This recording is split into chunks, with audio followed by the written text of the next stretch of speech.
शहर की तेज तर्रार जिंदगी में एक रोज की सुबह एक लड़का जिसका नाम आर्यन था अपनी रोजमर्रा की जिंदगी में व्यस्त था। वह अपनी नौकरी पर जाने के लिए बस पकड़ने की जल्दी में था। बस स्टॉप पर पहुंचकर उसने देखा कि उसकी पसंदीदा बस 405 बिल्कुल सामने ही आ रही है। उसने दौड़ते हुए बस में चढ़ा और देखा कि बस में बहुत भीड़ थी। उसने जैसे ही सीट पर बैठने के लिए जगह बनाई, उसे बगल में एक लड़की बैठी हुई दिखी। लड़की का नाम सिया था और वह एक खूबसूरत मुस्कान के साथ अपने फोन में व्यस्त थी। आर्यन को लगा जैसे उसकी दुनिया ही बदल गई हो। जैसे ही बस चलने लगी, आर्यन ने सोचा कि अब उसे सिया से बात करनी होगी, लेकिन तभी बस अचानक झटके से रुकी। आर्यन ने संतुलन बनाए रखने के लिए सिया का हाथ पकड़ लिया। सिया चौंकी, लेकिन फिर उसने मुस्कुराकर कहा, क्या आपको मेरी मदद चाहिए? आर्यन ने घबराते हुए कहा, नहीं नहीं नहीं, मैं तो बस आपके हाथ को सुरक्षित पकड़ना चाहता था। सिया हंस पड़ी, आप बड़े अच्छे हैं, लेकिन अगली बार संभल कर बैठे।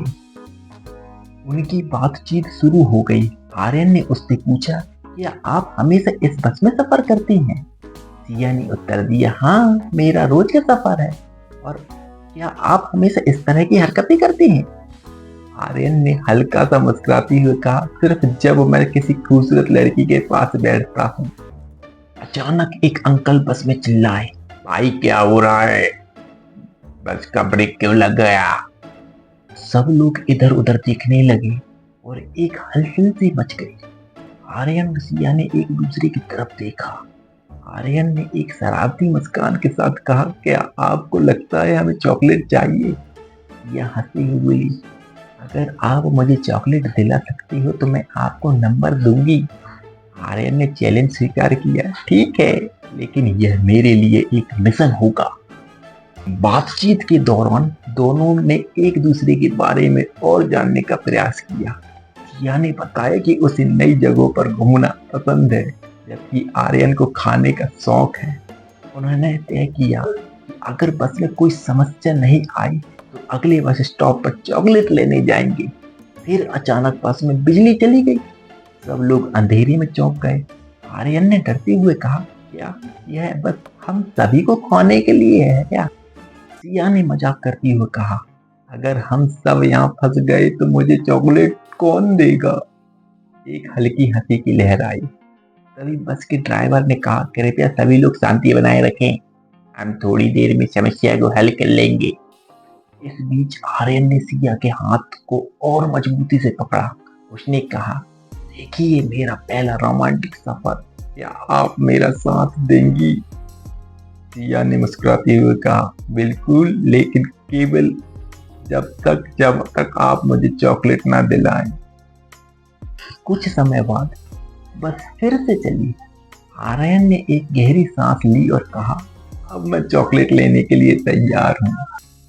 आर्यन ने कहा, क्या यह मेरा टोकरी से हाथ पकड़ने का बहाना है? सिया ने हंसते हुए कहा, अगर आप मेरे लिए चॉकलेट लाए तो टोकरी की कोई बात नहीं। बस चलने लगी।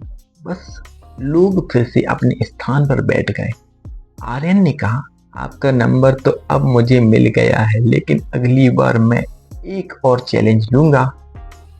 अगर मैं आपको एक रोचक कहानी सुनाऊं तो क्या आप मुझे अपना नंबर देंगी? आर्यन ने कहा। सिया ने मुस्कुराते हुए कहा, ठीक है, लेकिन कहानी सुनाते हुए मुझे चॉकलेट खाने नहीं देना। आर्यन ने कहानी शुरू की। एक बार एक लड़की ने सोचा कि वह एक खूबसूरत लड़की को इम्प्रेस करेगा। अचानक बस फिर से झटके से रुकी। सभी लोग चौंक गए। इस बार एक आदमी ने कहा, कुछ अजीब सा हो रहा है। आर्यन और सिया ने एक दूसरे की तरफ देखा। आर्यन ने कहा, क्या हम इस बस से बाहर निकलें? सिया ने कहा, नहीं, पहले हमें यह पता करना होगा कि क्या हो रहा है।